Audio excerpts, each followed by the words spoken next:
Dahil po doon sa paglabas ng mga revelasyon nitong si Liza Soberano, yung kanyang mga naratibo, pati po ang kanyang dating manager na si OG Diaz ay binabash. At ang mga kababayan natin ay nagtataka rin kung bakit sa kabila ng lahat ay sinasabi ni OG Diaz na kapag kinailangan siya ni Liza, nandito lang siya handang tumulong. Bakit umaasa pa ba si OG Diaz na siya pa rin ang kukuning manager kung sakaling magbabalik loob dito sa Pilipinas si Liza? Ang tanging na iiwan kay OG ngayon awa, tapos yung tanong na bakit kaya siya nagkaganito? Ano na kaya ang nangyari? Bakit sa hinaba-haba ng kanyang naratibo, bakit wala si Jeffrey O sa kabuuan? Ang nagaganap ngayon na bardagulan ni na Bibi Gandang Hari at ni Vice Ganda. At ang nagpasimula din po nito si Vice Ganda. Nung mag-aral po sa Amerika si Bibi, tapos kumuha siya ng modeling sa New York, ay nagkomento na naman itong si Vice Ganda na, ngayon, di ba, past 40s na siya. Ba't ngayon lang? Ang baduy, sabi niya. Natural si Bibi Gandang Hari, rumesbak. Si Kabayo? Ano ka? Sabi niya ganun, mabuti nga sumikat ka kahit bobo ka eh. The nerve, sabi pa niya. Mukha kang bangaw.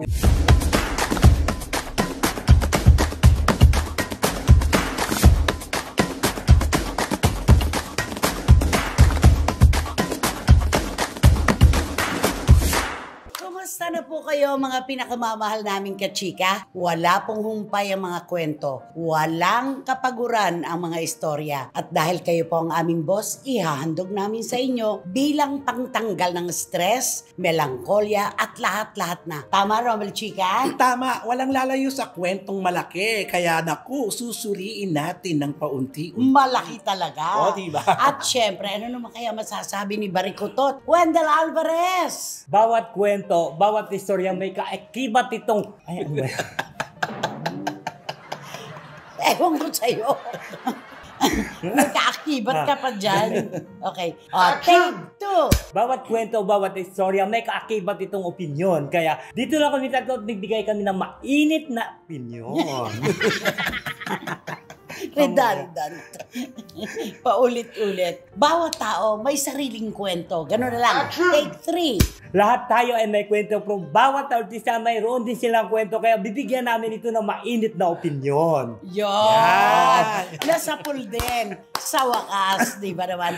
Nako napakaaga po natin naghahalakhakan. Ano kaya ang susunod pa nating hahalakhakan?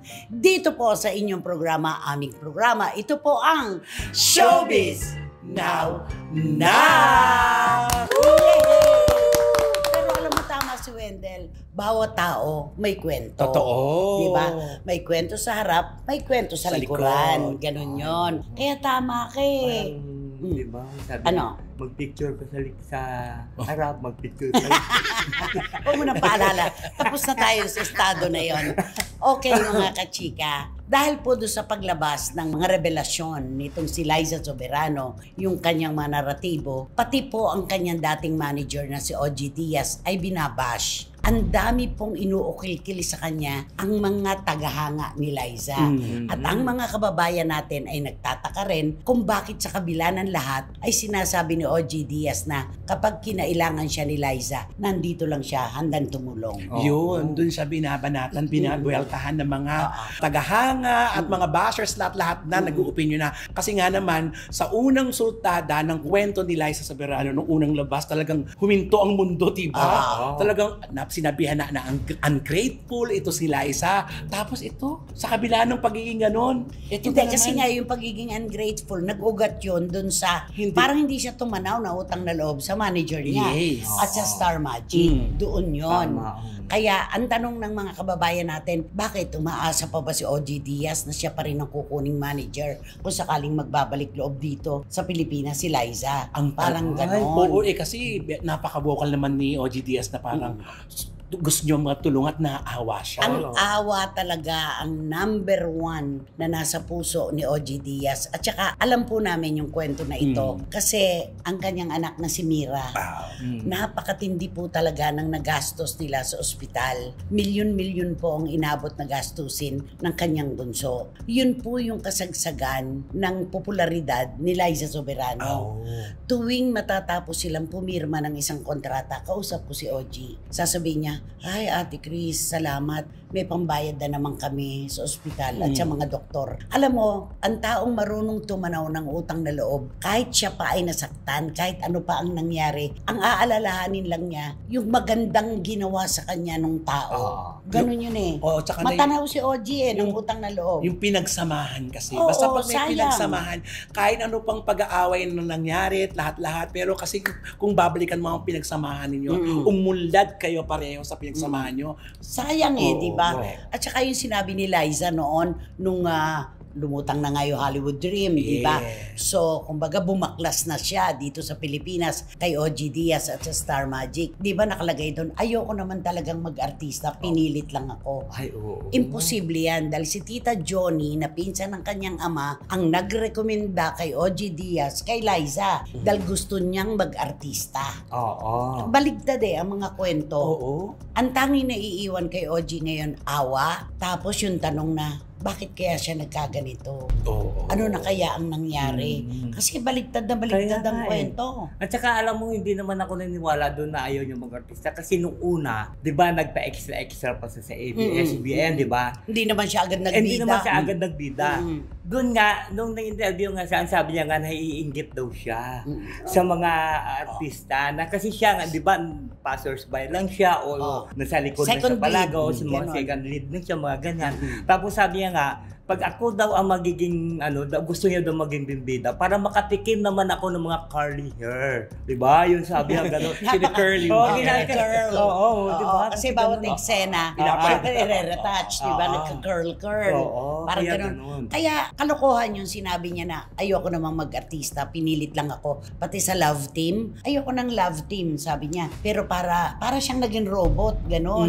Ang pinalabas niya, para siyang robot na kung anong sabihin ng Star Magic at ni OG, yun lang ang kailangan niyang gawin. Wala siyang freedom. Purong kasinungalingan at dito po talaga nanggagaling yung mga tao na nagdududa sa kanyang mga litanya ngayon.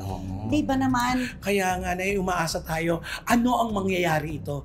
Tatanggapin ba ito ulit ni OG Diaz? Kung Hindi. saka-saka. Malinaw yung kanyang sinabi na kung kailangan ni Liza ng advice, pieces of advice, kung kailangan siya ni Liza, nakahanda siyang tumulong. Pero hindi niya gusto na parang yung pinalalabas ng iba na sa akin pa rin si Liza, magpapamanage. Hindi na. Out na po si OG dyan.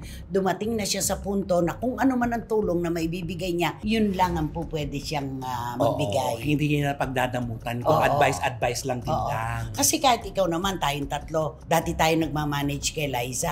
Tinalikuran tayo at pinalabas na wala siyang freedom, wala siyang utang na loob. Tatanggapin mo pa ba? Ay naku, sabi nga nila kung nagawa na minsan, posibleng magawa pa ulit ang pangalawa. Paulit-ulit. Yes. Di ba?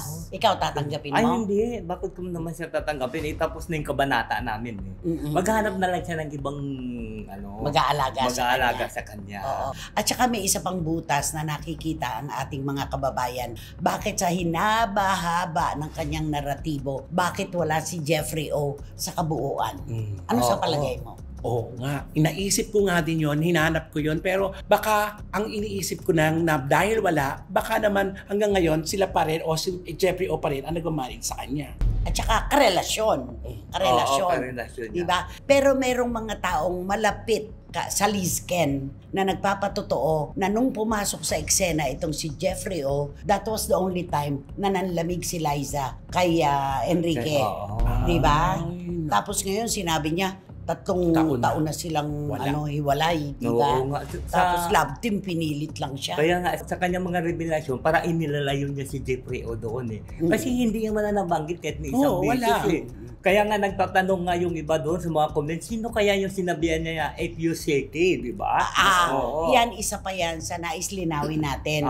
Kasi marami nagsasabi, naku si OG Diaz yun, si OG Diaz yun. Hindi po si OG yun. Alam po namin kung sino, pero hindi po para sa amin ang magsabi kung sino. Alam ni Liza, alam ni OG, alam ni Tita Johnny at ng iba pa kung sino yon. At saka hindi tanggap ng mga tulad nating Pilipino, yung mga FUCK na yan.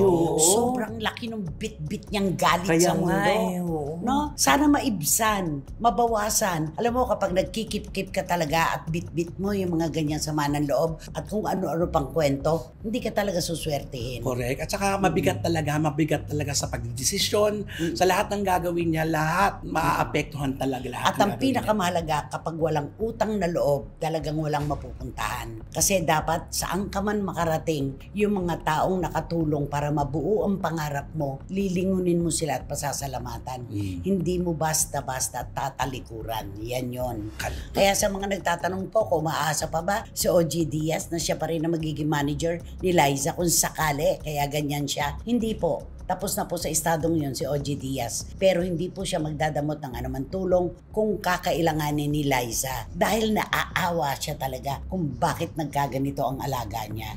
Kung sino man po ang nasa likod ng mga naratibong ito ni Liza, siya na nakakaalam kung sino niyan. Pero maraming nagdududa kung sino.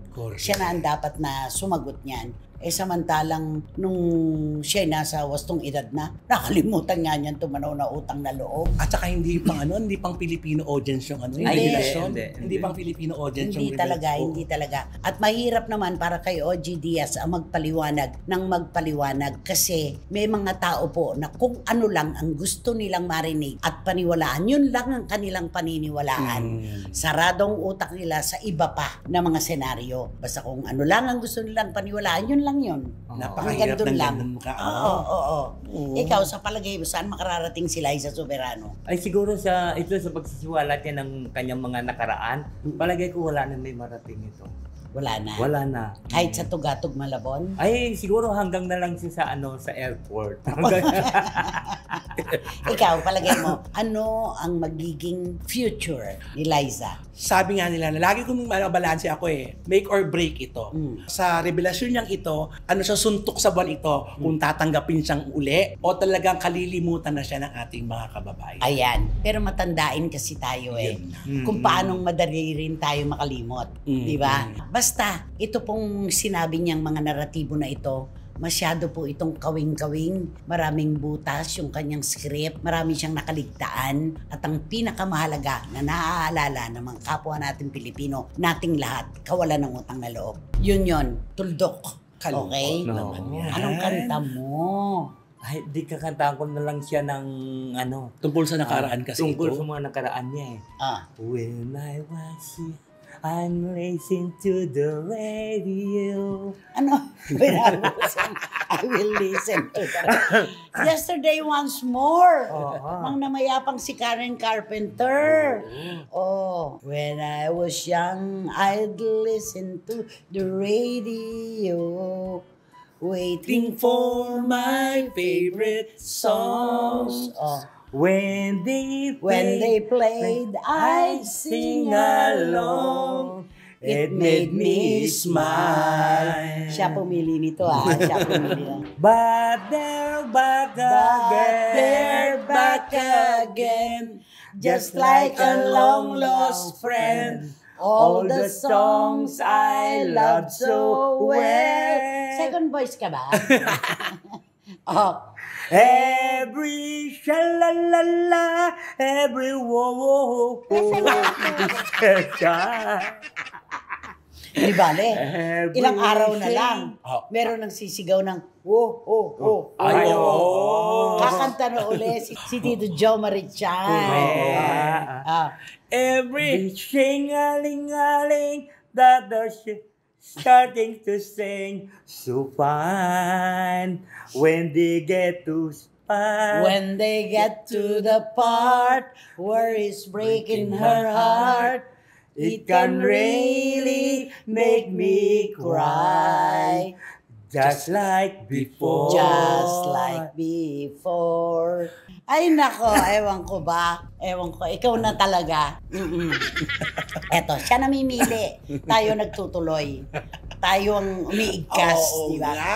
Eto na po tayo, mga kachika, mga kapatid. Ang amin pong tatalakayin, matagal na pong naganap ito. Pero dahil po sa kapangyarihan ng social media, muling nagbabalik. Ito po ay isang patunay na talagang ang labanan ngayon ay nasa social media na. Oo. At anuman po na ginawa, sinabi at pinaratang natin sa isang tao, matagal na panahon na ang nakararaan ay babalik at mahahalukay pa rin hanggang Naku, hanggat hindi po binubura ng mismong nag-upload ang video sinasabi. ayun. Kaya pala, no? Correct. Kaya ito, katulad dito, nanay, nangyayari. At pag mabilis ang atin mga alam mo yung mga Pinoy, pag unang kita, Grab ka grab agad. ka agad yun. Kaya Correct. hindi, kahit Walang kamatayan Oo, ito. Kahit i-delete pa yan ng author o kung sino man yan nag-upload, hindi na nila Buhay yun. pa rin. Buhay pa rin. Okay, ang tinatalakay po namin mga kachika ay ang nagaganap ngayon na bardagulan ni na Bibi Gandang Hari at ni Vice Ganda. Ito po, tulad ng sinabi ko kanina, matagal nangyari ito. Yes. At ang nagpasimula din po nito si Vice Ganda. Nung mag-aral po sa Amerika si Bibi, tapos kumuha siya ng modeling sa New York, ay nagkomento na naman itong si Vice Ganda na, ha? Ngayon? Di ba? Past 40s na siya. Ba't ngayon lang? Tsaka, ang baduy, sinabihan niya, no? Ang baduy, sabi niya. Natural si Bibi Gandang Hari, rumesbak. At ano ang kanyang resback? Dulot sa mga sinabi ni Vice. Siyempre, bilang usaping baklaan na ito, di ba? Si Kabayo? Oo. Mukhang kabayo pa ba siya? May ganon, di ba? Oo. Ang sabi niya pa, nako, ito, original tong aking buhok, di ba? Sabi ni Bibi Gandang Hari, tanggalin niya muna yung wig niya at saka yung makeup niya bago ako mag-comment tungkol sa kanya. Ano na? Sabi niya, ito, natural to, wala pang filler siya. Ayan. Sabi niya, wala ito. Ano ka? Sabi niya gano'n, mabuti nga sumikat ka kahit bobo ka eh. Ay, oo. May gano'n pa, di ba? Oo, naloka ako Naku doon. rin. Oo. The nerve, sabi pa niya. Correct. Mukha kang bangaw. Di ba may gano'n? At saka ito na noon pa naganap ito. Pero napapanahon, napapanahon dahil alam naman Dahil natin. po sa kapangyarihan ng social media. Yes, at alam din natin na si Bibi ay talaga naman. Ay, died in the wool. I stand with PRRD. Correct. Yun ang kanya. Nasaktan din siya, pero hindi po ito naganap ngayon lang. Yes. Pero sinabi po niya talaga, nagpunta pa nga siya ng daig, di ba? Oo, nagsalita pa siya sa itablado nila. Nagsalita pa siya. Oo. I stand with FPRRD. Nasaktan siya. Nagdugo ang kanyang puso sa mga ginawa ni Vice Ganda. Kaya ibinalik itong, mukha pa rin ba siyang kabayo? Yun naman. Di ba? Mukhang kabayo pa ba siya? Oo, Di ba? Parang ganon. Alam mo kasi alam naman natin, di ba ang ganda-ganda naman ni Bibi. Ay, oo naman. Ang kinis-kinis. Walang makeup na. Lipstick lang, okay na. Ang kinis-kinis. At saka yung sinabi niya, ang hair ko, totoo to. Hindi ako panot. Di ba? May mga ganun pa siya. Huwag akong i-compare sa kanya. Wala Di Ayun ba? talaga Siyempre, alam mo naman, lalo na pag ang mga Becky Mon, pag nag-away-away talaga, balik saan talaga tayo matira matibay. Oo. At saka, lagi po nating tatandaan na si Bibi Gandang Hari ay kapatid ni Senador Robin Padilla at sila po talaga ay mga tapat kay FPRRD. Kaya noong pa naganap ngayon, hindi na po question. Kahit ngayon naman siya magsalita, ay siguradong ganito pa rin ang magiging bokadura niya. Ganun lang po. Ang tao naman po ay reaksyonaryo lamang. Bakit tayo nagbibigay ng reaksyon? May ginawang aksyon Correct. na hindi tayo komportable. Correct. Di ba? Bakit tayo minasabi? Kasi may picture na inilabas. Yan, totoo. Diba? At yung ginagamit na picture ni Vice, Ay, oo. oblak pa siya, di ba? Yung kalbo. Yung ano pa siya, yung parang yung military cut pa yung Gupit, Tsaka yung mukha. gupit binata. At saka yung mukha. Sino kapes? Diba? Diba? Ay, kapes niya Siyempre, wag kang magbabanggit ng makakasakit ka. Yung tumakbo na lot-lot, di ba? Sino? Yung mahaba. Iba mo sa akin. kahawig niya. Kaya itatanong na naman sa akin ni Tito Manny. Ito si Wendell kasi. Tito Manny Garcia, tsaka si Tita Norsky, si Tita Ace ng Pet Market, si Wating Wating. Sino yung ibinulong nanay sa'yo ni Wendell? Isa pong komedyante rin na nakakatawa, na nakapagpapatawa nang hindi po kailangang manlait at mambastos ng kapwa personalidad. Yun na. Yun. Pero alam mo, may isa pang kalaban si Vice, di ba? Sino? Yung taga-Japan.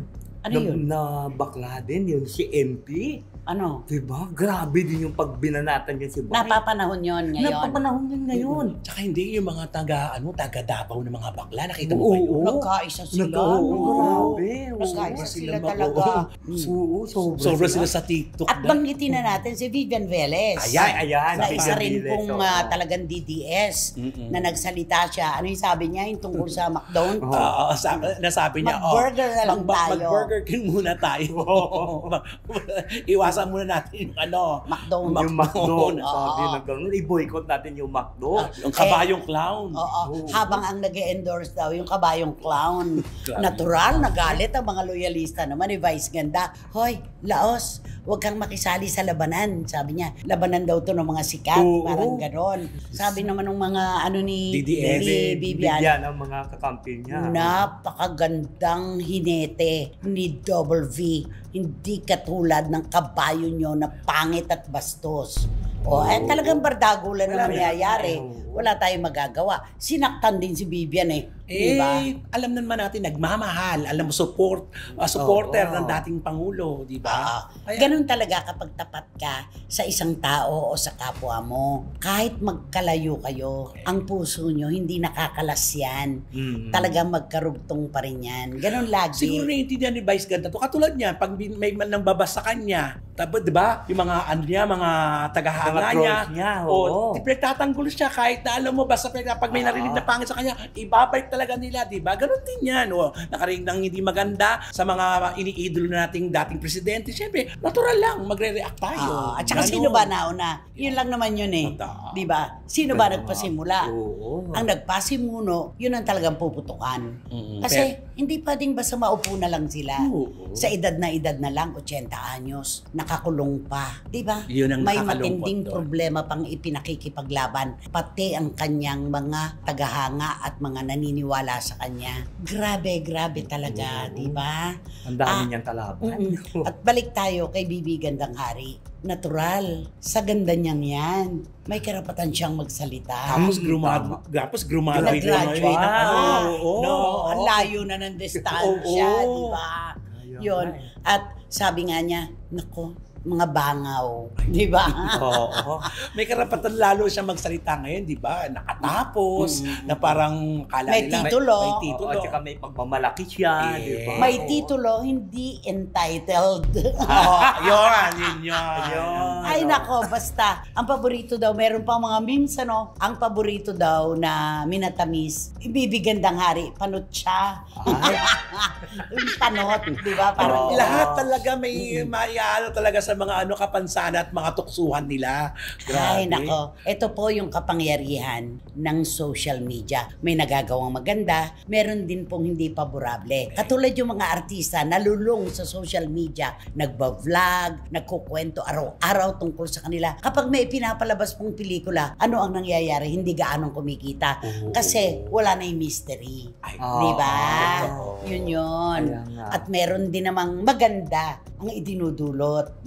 Hati lahat talaga, hindi talaga Pero dito, sa nangyaring ito kay Bibi Gandang Hari, wala po tayong masisisi. Hindi po niya inudyukan ang mga DDS na ibalik nyo yung mga sinabi ko noon para lalong magalit itong kabayong bakla. Parang ganon.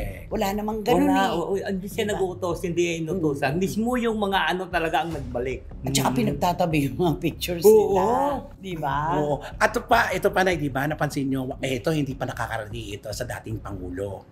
Kilala naman natin ang dating Pangulo, di ba? Pag nagsalita din yan.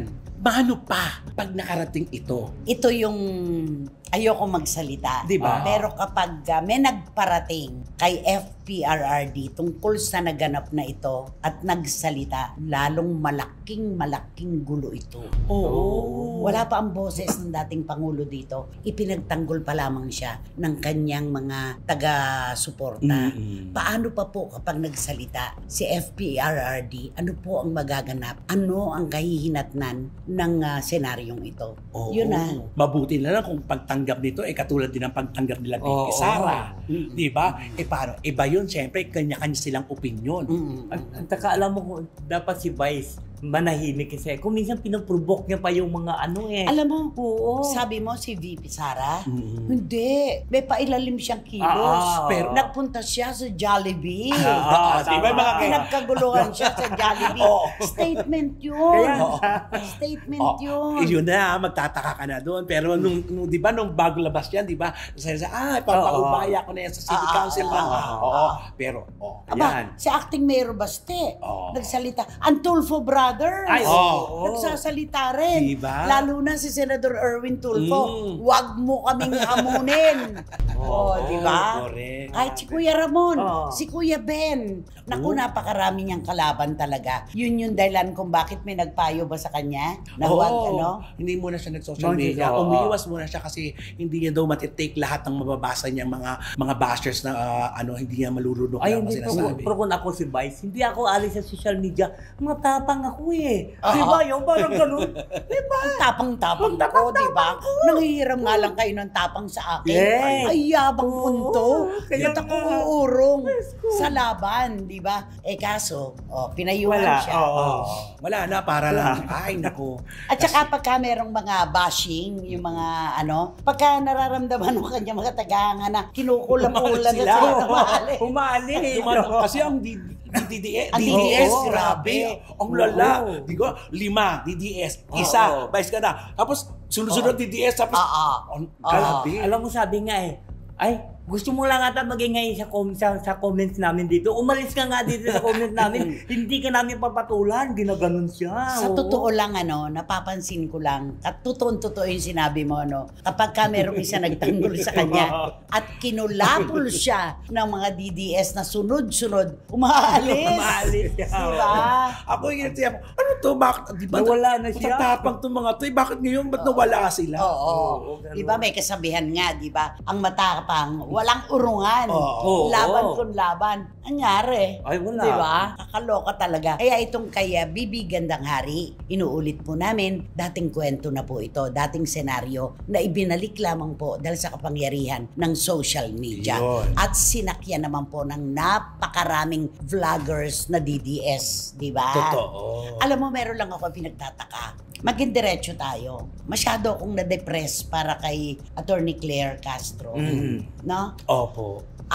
Nung nagkomento siya tungkol dito sa ginawa ni Vice Ganda, ibinalikwas niya sa mga Duterte. O bakit? Kayo, kapag kayo nagsalita, parang ganon, kayo ba hindi nyo ginagawa yan? Madam Attorney, ang usapin na po dito ay kung tama po ba o mali yung ginawa ni Vice Ganda. Hindi po ito dahil sa yung kabilang kampo ay nagsasalita rin ng ganon, huwag nyong ibato.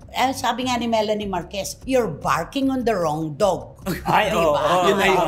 Yun na yun. Diba? Doon natapos talaga ang Di ba naman? Nako, sabi niya, I'm not a cannibal. I don't eat meat. Di ba? Ay nako, kantahan mo na nga lang. Nako, di ka Si kantahan. Bibi Gandang Hari at saka si Vice Ganda. Oo. Siyempre yung kanta ito siguro, i-handog ito ni Bibi Gandang Hari kay Vice Ganda. Okay. Ano ba yan? Yung advantage. Ayun na naman siya. Alam mo, mas maganda kasi yan. At siya ang pumipili, Ano nga? When I'm walking in the desert. Ay, walang ganun. A horse with no name. Amerika ito. On the first part of the journey, I was looking at all the life. I've been through the desert on a horse with no name. It felt good to be out of the rain in the deserts. You can remember your name, 'cause there is no one for to get you to play. La, Doon lang la, tumama. Yan. la, la, la, la. Nang maliban din. La la la la Soto. La la. After 2 days in the desert sun, my skin began to turn red. to turn red. Tama na. Salamat. A horse with no name. America. Ayan. Nako, sino ba kasi yan? Sino ba Sino yan? nga ba yan? Sino ba yan? At ito na nga ang ating blind item for today's video. Ang bibida rito ay isang male personality. Naku, ito na nga.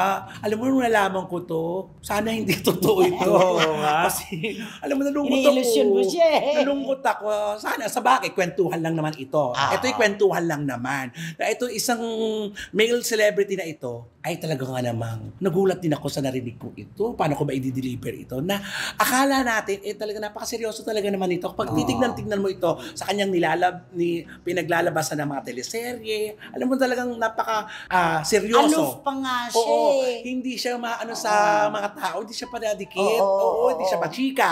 Unang-una hindi siya machika. Kaya may isip mo, laging namin misinterpret na suplado siya. Tapos ito na. Kaya nung nakarinig ako ng ganito, parang, Pero ito po kasi ang kwento. Na sa kabila ng kanyang pagiging tahimik, naku, meron pala itong karanasan na. Oh. Karanasan. Baka hindi pa siya nag-aartista noon. Malamang. Oo. Malamang. Oo. May karanasan na daw ito sa katulad namin. Ay. Naku, paano ilusyon mo? Ito na nga. Ayoko nga sana ibalita. Ayoko sana pag-usapan. Mananatiling ilusyon yan. Oo, kasi Oo. tinitignan ko ang itsura niya. Sa bagay, parang hindi naman, ano? Parang ang hirap naman i-approach dito. Oo. Pero dahil sa kwentuhan nga ito, may kanya-kanyang version na ito. Oo. Kaya ito na meron daw isang pagkakataon na natikman daw ito na katulad namin. Itong actor na ito. Sobra ka naman makapagsalita. Natikman. Di ba ganun lang Ano naman to, yan? ice cream? Ice cream, Oo, ice. kasi di ba pag yung saglitan lang, alam mo yung mga hindi talaga siguro inaasahan, alam mo yung mga pag nagkataon lang siguro dahil sa siguro bata pa Baka lasing sila. Pwedeng gano'n. Kasi pagkwentuhan lang naman, di ba pag nagkwento ka, salin-salin yan, iba-iba na Nadadagdagan o nababawasan. Oo, nadadagdagan, nababawasan, o kaya bahala na, basta ang Ano daw ang kwento? Ito na nga. Nung may nakakita na at nakatikim mo parang ice cream ng kanyang merchandise. Oo. At ito na yung nakatikim. Yung nakatikim, ito na ang kwento niya. Ang version niya. Na ito daw tong si gwapong ito. Naku, parang hindi niya hindi niya nababalaking mag second time around. Bakit? Hindi daw siya nag-enjoy. Kasi,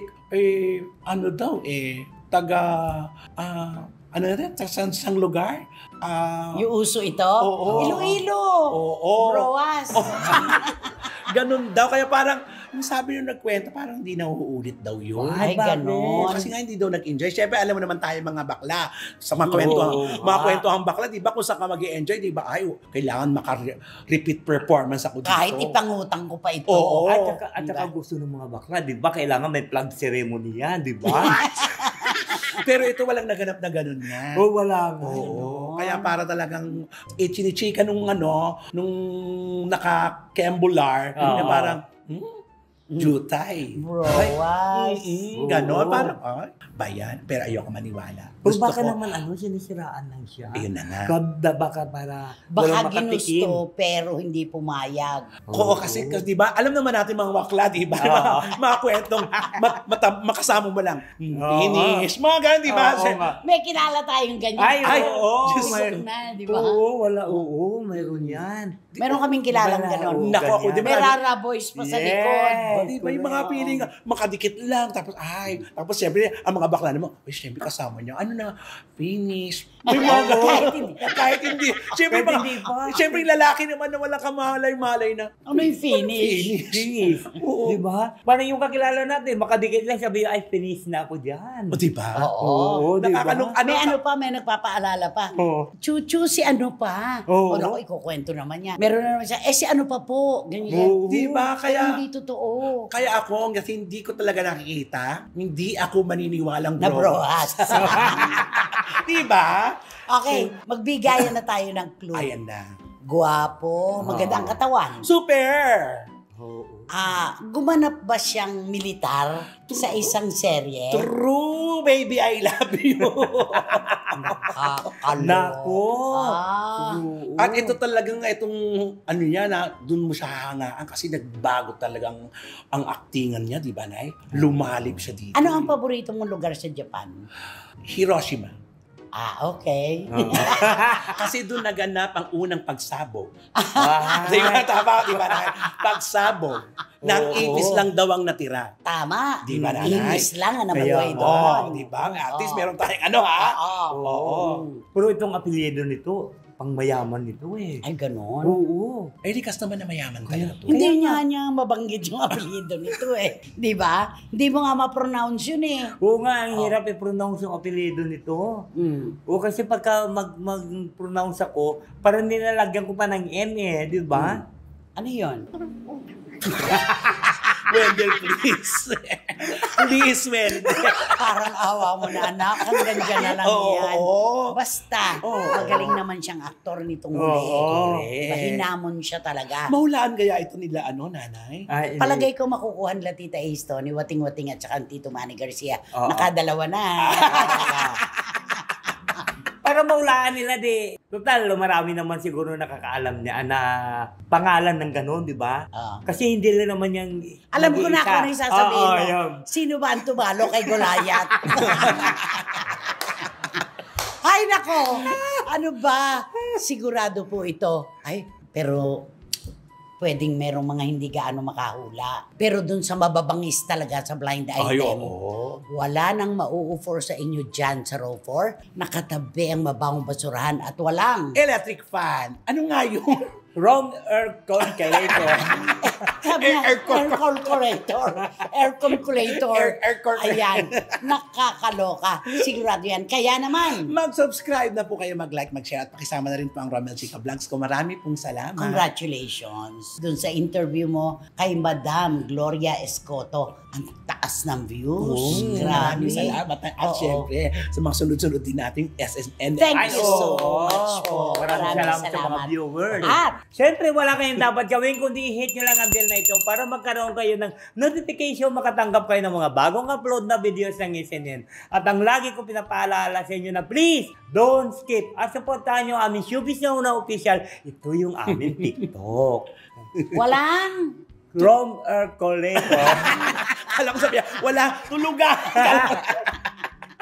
Ay nako, sabi na yung umpisa naghahalakhakan na tayo hanggang dulo, halakhakan pa rin po. Pero meron din seryoso.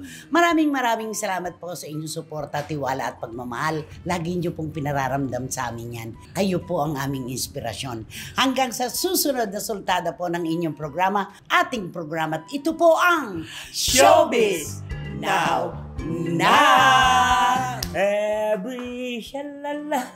Sige. Every wow wow wow wow. Wow, wow, wow. Wow, wow, wow, wow. So fine.